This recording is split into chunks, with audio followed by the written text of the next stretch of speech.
đây là khi nhom ban đó là tay cao mấy đây là đi cầm cung tay trong túc chéo cầm xa nên là đó một loại tích chân tay chỉ mới tiếng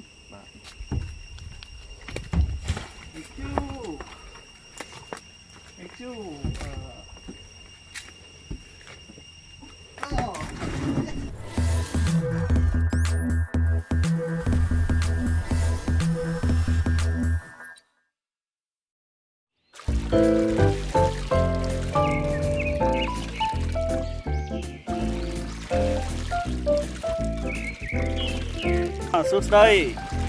lấy cái phong này lơ cay á chỉ lơ phải tay là phải tay spin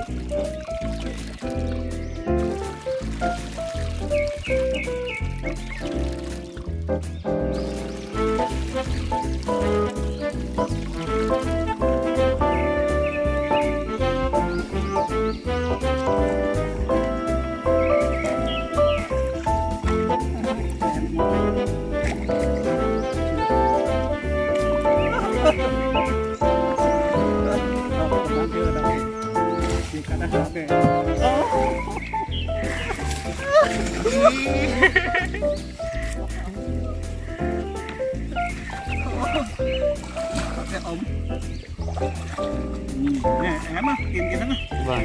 chọn nuôi nó tao chưa mong pin con tất cả con nguyên phải chọn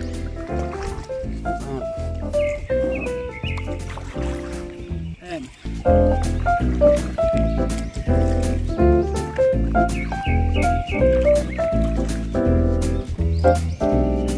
đi tập thang đông mối luôn đi